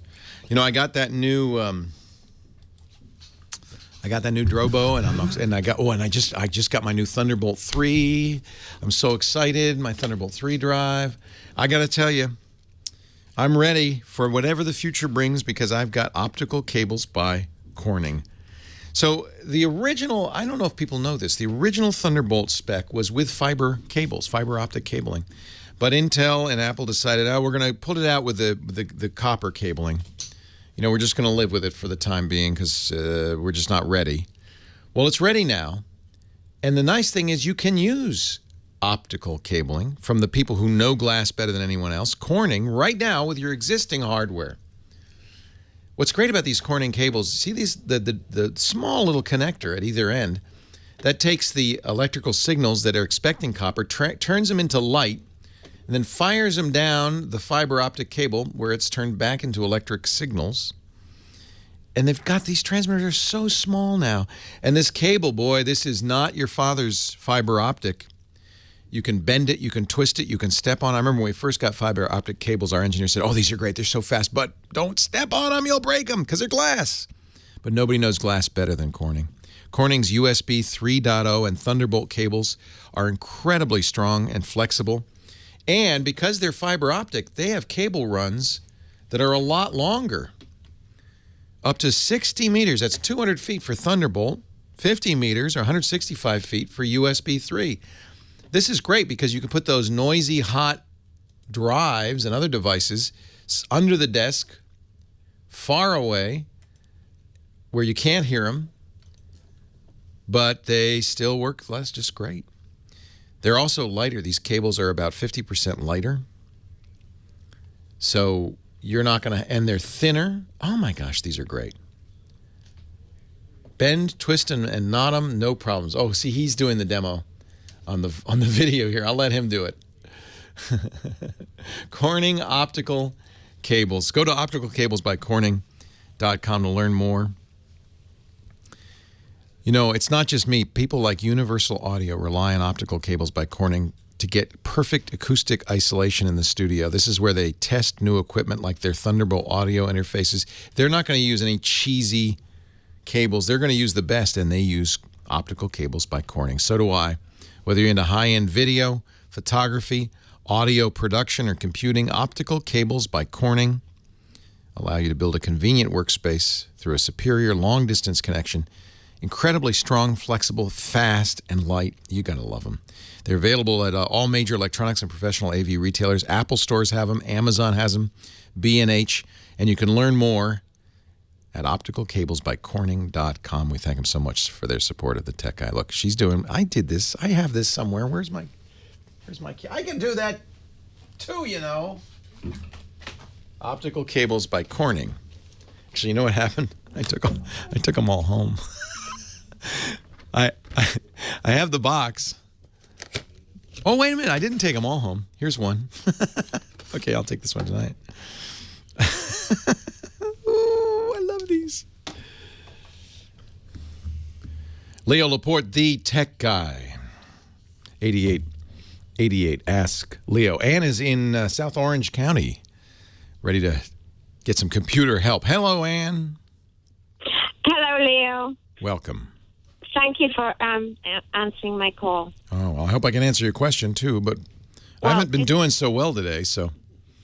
Well, I'll try to make it short. I have a Dell, 10-year-old Dell computer with the XP, which is fine because all I do is banking and emails. Right. I don't do very much on it. So security doesn't matter at all. Well, it doesn't. Well, I bought an HP Envy, a wireless printer, because the printer I had before was the Dell printer, which is a perfect little workhorse. Well, they don't make ink for it anymore, so I can't use that anymore. So I bought this wireless HP, which I've been trying to install, but that's not my question. As soon as I tried to install it, I kept getting pop-ups from driver updates, to install driver updates, and this slim cleaner for $49.95. Oh, no. Well, Don't order Slim Cleaner, did you? I went ahead and ordered it and paid for it, and now I'm afraid that it's compromised. No, it's just a waste of money. It's not compromising your system. It's not. No, but this is, so remember I told you the issue with using XP is you're now in a security-free zone because Microsoft has stopped, as of a year and a half ago, supporting it. Actually, a year ago, April of last year. So there's no fixes for any problems with it. Software, newer hardware probably will never work quite right with it because they don't expect you to have a 10-year-old operating system. It's actually 15-year-old. So it's going to get increasingly difficult. I would not recommend banking on an XP machine. That really seems like asking for trouble. Now, this Slim thing, it's just a you fell for an ad, a pop-up ad that does nothing. It's just they got your money. They got your $50. Probably not going to do anything bad to you. I would uninstall it. Uninstall it because they took over my computer at one stage. Oh boy. Oh, you mean you talked to some people? Yeah. Yeah, and they took over your computer? Yeah. Oh boy. So now you don't know what they did. So as I mentioned, we had actually the first call of the day was this. The best case scenario is they got $50. Yeah. The worst case scenario is they got your credit card number. And actually that's the medium worst case. The worst case is they got your credit card, your $50, and they put something on your computer that will continue to make money on you in one way or the other. Yeah, it's not good. It's not good. Yeah. I'm sure you don't have your XP discs. No. And I'm thinking, have you been backing up your data? No. No. I've got a new Apple. Oh, you use the Apple for most other things. Well, I just got it, and I'm just taking classes, and I'm just going to use it. I'm going to get. That's going to be your future. You won't have the problems you have with XP. But I'm worried about my bank. Well, disconnect that computer from the internet would be a good starting point. Anything that the bad guys could do would require access to your computer via the internet. Yeah. I would do your banking on the Mac going forward. You might change your bank's password. That's an easy thing to do. Wouldn't hurt. You probably should keep an eye on that credit card. Make sure that they don't charge other things to it. Well, it's an American Express, and I don't worry about that. Yeah, they're pretty good about letting you know if there's an issue. Yeah. And certainly it is the case with all credit cards that fraudulent charges you're not responsible for. I think you're probably all right. I think in most cases they're happy they got the $50. Why they wanted to go on your system though is a little scary. I'm not sure what they were up to there. Maybe that was part of the $50, right? We'll clean your system. We'll log in. Yeah. That was part of it. All right. But I just wanted to know if I was, I was going to have problems. You might be compromised. That it's the pop-ups, the error message is the least of your problem at this point.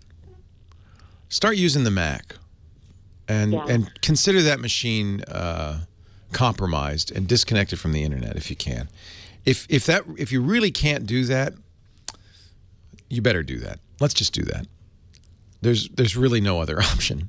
You don't want to continue to bank on that machine. First of all, it's been risky for the last year, and now it's really risky because it's been compromised. Right. We can't prove that it hasn't, I guess is what we're saying. It might not be, but we can't prove that it's secure. Okay. So anything you do with that computer, let's say you log on to your bank, they could have installed a keystroke logger that will send that password off to them at some point. So disconnecting from the internet would be the most prudent thing to do. You could still use it for whatever you can do without the internet. Right. That's safe. As long as you never again connect it to the internet. Because remember, everything you do, even while it's disconnected, may be recorded, and they just wait until they get back online and then upload it. So you can no longer establish a connection to the internet. I would say, this is a machine you should probably stop using at this point. I'm sorry to say. Yeah. Yeah. Okay. But hey, you got a new computer. That's good. The Mac is much safer. It's not a desktop. It's a laptop. That's fine. You'll get used to it. But people don't buy desktops anymore. That's so 90s. Yeah. So I should go into the store and have them help me get onto my bank then. Well, you shouldn't have any trouble getting onto your bank. You're using the browser to do that, right? So you'll just launch the browser on your Mac, and you need your password. You don't know that anymore? Yes, I do. Okay. I have the two passwords. Good. Yes. Oh, you used a two-factor? So they text you a password, or? No, I've had it forever. I change it now and again. Yeah, that's good. Yeah, I would change it and start using that new password from now on, and just don't use that old machine. Is there anything on there? Are your bank records something that you want to keep on there? I'll have to go and look. Probably not. Probably not.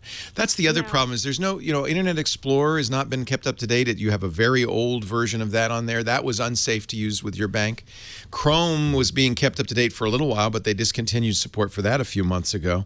Firefox is still okay to use on XP, but that's it. It's the last man standing. It's really gotten...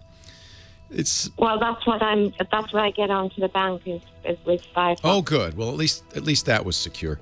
Continue. I would say not disconnect that machine from the internet. Don't use it on the internet anymore. Use your Mac, and you'll be okay. It's going to be all right. Leo Laporte, the tech guy. I've often wondered how people survive with technology.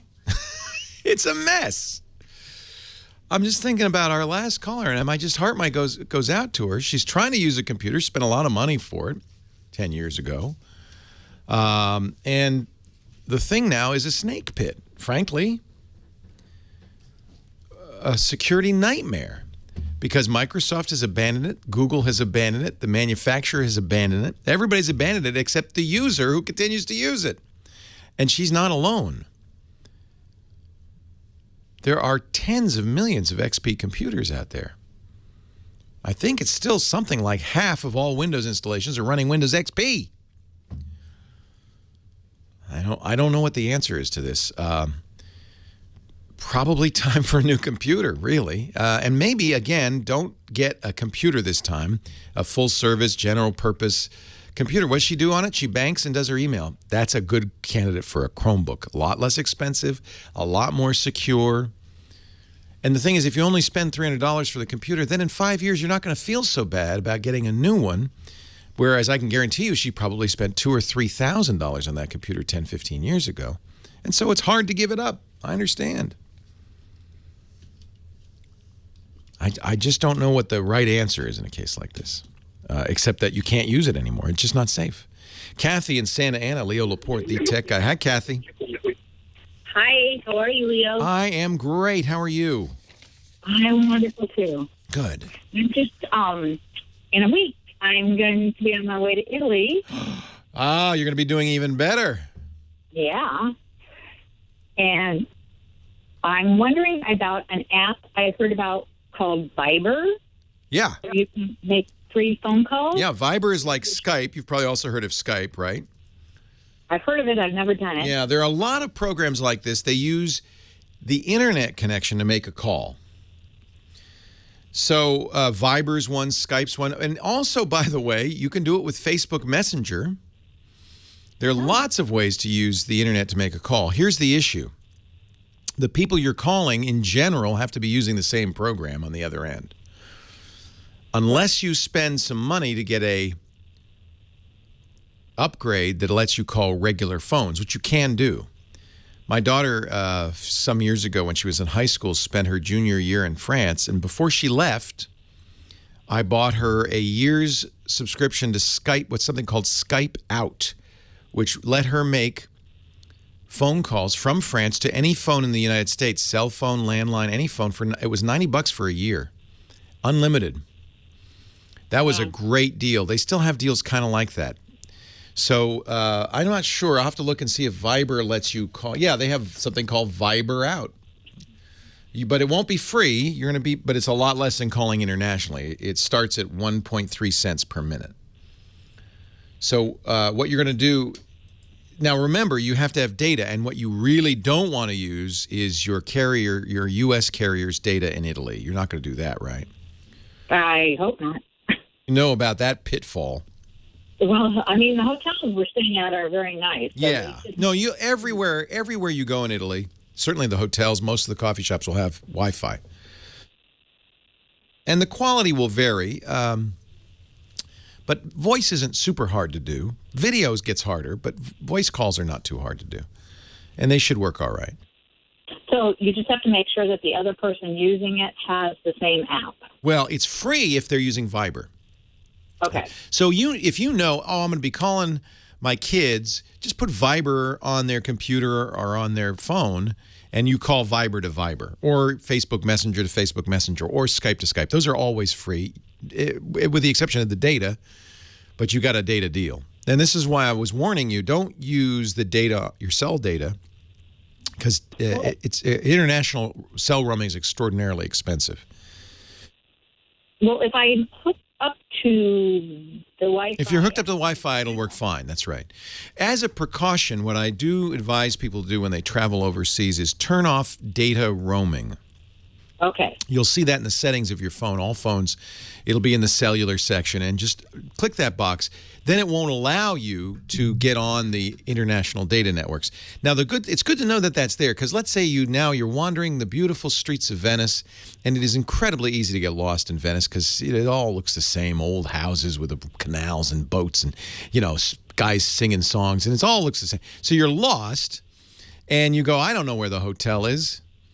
Well, you can then, because I remember the setting, now this is an emergency only, turn on international data, find where you are, use the map to get back to your hotel, then turn it off again. Now, that might cost you $10, but that's worth it. Okay. Right. But don't use it for your Viber calls. Make sure you're on a Wi-Fi. You can also go to your carrier and buy some international minutes, but usually those are pretty expensive too. Who's your carrier? It's Verizon, and I believe I did have my son sign up once for international. I think it was only an extra $15 a month. So get ready, 250 megabytes. Oh. Which you will use up in about a minute. So it's not unlimited for a month. It's $15 for a tiny amount. Verizon is the worst of all of these. Sprint. The reason I asked is Sprint and T-Mobile both offer free, slow internet internationally. As part, you can say with Sprint you have to tell them I need the One World plan. With T-Mobile it's automatic, but if you're not on T-Mobile or Sprint, if you're on Verizon, you're on the worst one for this. They charge you a lot for it. So just basically don't use international data. Okay. Well, but Wi-Fi's fine. Okay. Yeah, and then you can make calls. And if you buy Viber out, you can even make calls to regular landline phones. You don't have to have any special deal. So that's absolutely the best way to make phone calls to the United States. Okay, now my husband does not have a smartphone. He has one, but it hasn't been hooked up yet because my sister gave it to him. Yeah. So either he's going to use your phone because you need a smartphone to do this because it's a computer program. These are computers. Right. So I'm going to have to get that connected and show him how to use it. Is he on Verizon as well? Yeah. Yeah. It's easy. You just go to the Verizon store. They'll give you a SIM for it. And he'll have his number. His number won't change. He'll just be using this fancy phone. And by the way, when he gets home, he can go back to his old phone, which he'll want to do because he'll be so mad at you for making him use this crazy, complicated phone. No, he might not. He might go, wow, what have I been waiting for? This is incredible. You've changed my life. Exactly. Where in Italy are you going? He needs to get within the century. Yeah. Welcome to the 21st century, my friend. Thank you. He's listening. No, yeah, he may curse you still. I don't know. Sometimes people. Venice, Florence, and Rome. Oh man, now I am jealous. You're gonna have a wonderful time. Yeah. You're gonna have a great time, and it is. You know what? Smartphones are not a bad idea as you travel because they're for safety. You can get a Vaporetto. You can, it really is nice to have, and you never get lost. So highly recommend it. Hey, have a great trip. We're going to take a break, but we will be back. More of your calls coming up. Leo Laporte, the Tech Guy. Hey, where's my pill pack? This is actually a great travel tip. If you're traveling, the pill pack. Well, first of all, this is a better kind of pharmacy. This is a full-service online pharmacy with modern technology and a really great take on packaging. So that you'll wonder why you kept going to that old drugstore on the corner. With PillPack, you don't have to wait around for your prescriptions, sort your own pills, chase down your doctors for refills. They do it all. And they're pharmacists that you can talk to 24/7. So if you have a question, you can always ask. You can order all the medications and vitamins, and they're packed in these great PillPack pouches, which the date and the time is on there. They're easy to open, so you'll never have to say, did I take my vitamins this morning? No, it's right here. All your meds, all your vitamins. Now, of course, it's a full-service pharmacy, so if you've got creams and inhalers or diabetes supplies, they come too in refrigerated, easy-to-open packages. Shipping is always free. It's just what you pay normally for your copay for your pharmacy with your health insurance. It works with most insurance plans, including most forms of Medicare Part D. The service is free. You just pay the copay. And it's just such a better way. And when you run out, before you run out, they work with your physician to make sure you have your refills on their way, and you will always have. But I said this is a travel tip. Look at this. You just tear off the pouches you need for your week or your 2 weeks or whatever, and it's all there. You put it in your briefcase or your suitcase or your travel kit, and it's there. That's what I love. Here's what you do. Pillpack.com/twit. Visit right now to sign up. It'll take a couple of minutes to get started. They'll, of course, make sure it's compatible with your insurance and all of that. And when you transfer your prescriptions to PillPack via pillpack.com/twit, you'll get a credit for $20 worth of vitamins and over-the-counter meds as a little thank you from us. Pillpack.com/twit. It's a great travel idea. Look on the back so you know exactly. They do with image recognition, so they have images of each medication, so you can immediately say, oh, yeah, that's right. They tell you what the med is, the prescription number, the dosing directions. It's all there. It's all on the pouch, too. Just love this. PillPack. Isn't that great? Modern tech. Talk about 21st century. Leo Laporte, the tech guy. 88, ask Leo. Look who's here, Dick DeBartolo, Mad Magazine's maddest writer. And he's our little gizwiz. He comes, the little gizwiz. The littlest gizwiz. Maybe I'll change my logo. He joins us. Make it tiny. Tiny. Well, you know, you're on in the Skype. Actually, your head is giant. You look like the Wizard of Oz here. I am. I'm the tiny little tech guy, and he's the giant gizwiz. Today I am. Yeah, I did look very big today. Every week, Dick brings us something cool and unusual. What do you got for us today? Well, you know what? I was at the Houseware Show, got in early this morning, the National Hardware Show in Las Vegas. Oh. And also, I wanted to mention something interesting that United's doing, and perhaps all the other airlines. On half their new planes, I think they ordered 40 new 900s.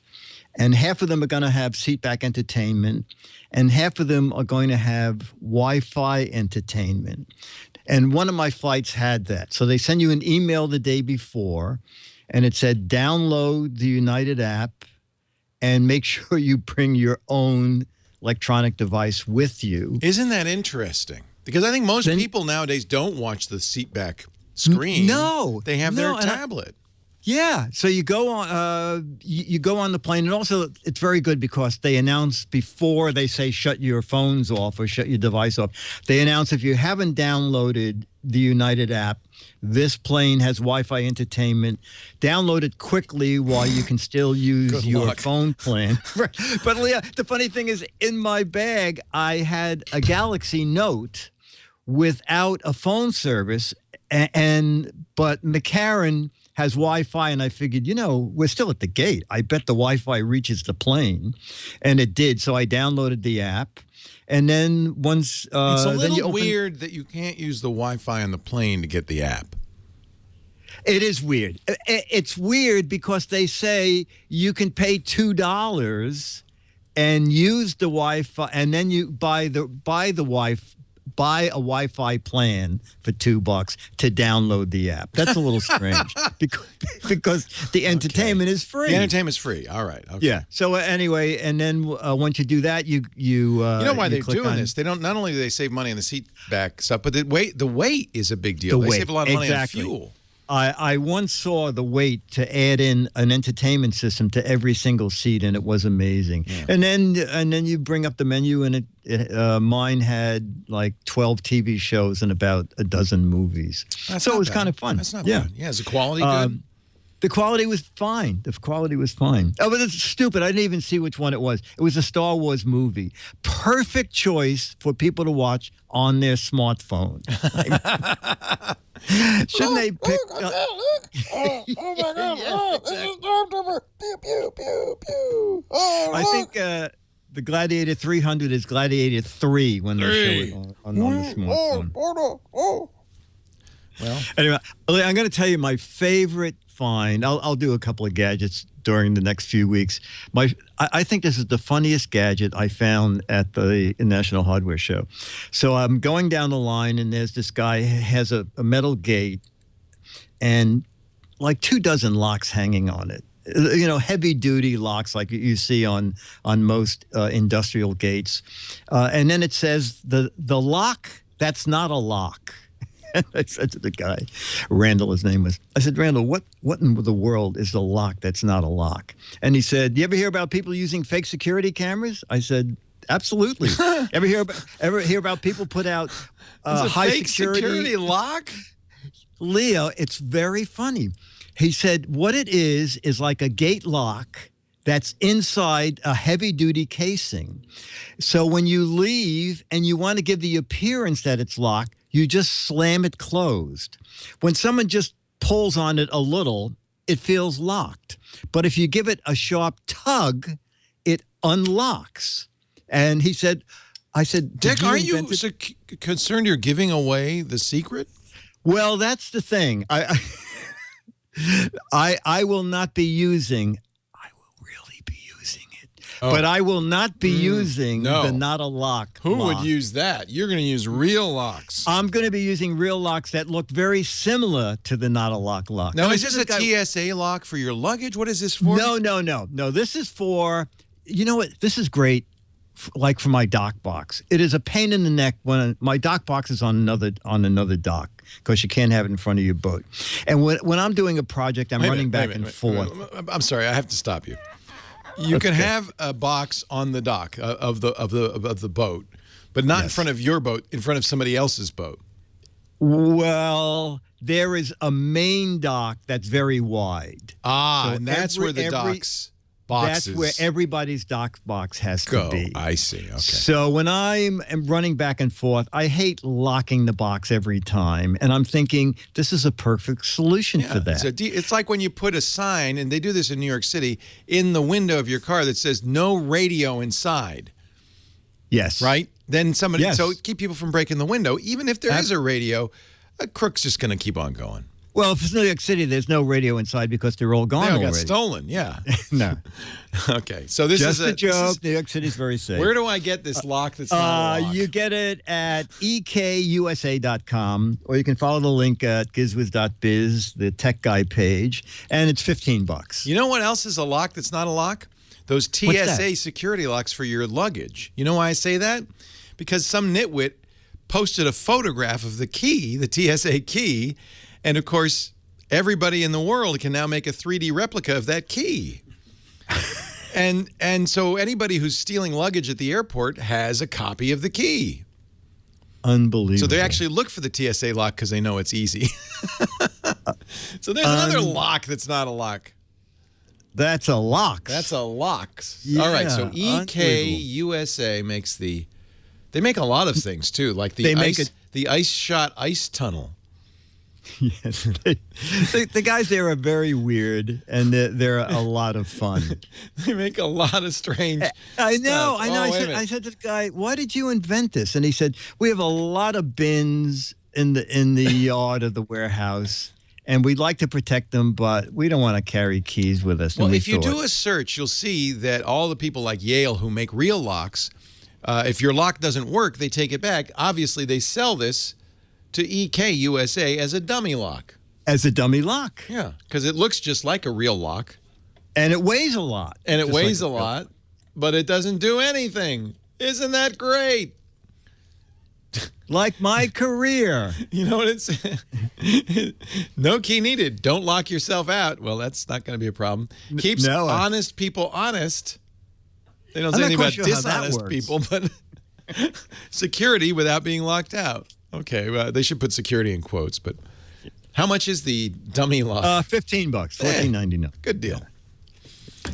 Or you could just break your lock. Take my regular lock and break it. That's a thought. Or you know what I do? I leave the key in it. It's a convenience. It keeps honest people honest. That's a great idea. It's like me. My combination lock, I write the combination on the lock. Because you're going to forget Dennis it. forgets. Right. Yeah, exactly. Perfect. You'll find Dick at gizwiz.biz. That's his website, gizwiz.biz. Brand new What the Heck Is It contest for May and June. And did you have some good winners in the last one? We only had like 4 winners. Wow, it was a hard one.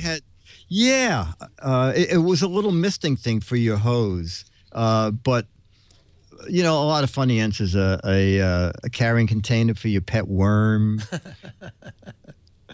If you go to gizwiz.biz, you can play the game, win an autographed copy of Mad Magazine. Don't forget Dick's show, gizwiz.tv, the Gizwiz podcast, each and every week. Thank you, Dickie D. Thank you, sir. Have a great week. You too, buddy. Have a great Geek Week. Leo Laporte, the Tech Guy. See you next time. Bye-bye. Well, that's it for the Tech Guy Show for today. Thank you so much for being here. And don't forget, it's just the tip of the iceberg. We do nearly 30 shows on the Netcast network. It's called TWIT, T-W-I-T. It stands for This Week in Tech, and you'll find it at twit.tv, including the podcasts for this show. We talk about Windows on Windows Weekly, Macintosh on Mac Break Weekly, iPads, iPhones, Apple Watches on iOS Today, security on Security Now. I mean, I can go on and on and on. You even get your daily dose of tech news with Tech News Today. And, of course, the big show every Sunday afternoon, This Week in Tech. You'll find it all at twit.tv. And I'll be back next week with another great Tech Guys show. Thanks for joining me. We'll see you next time.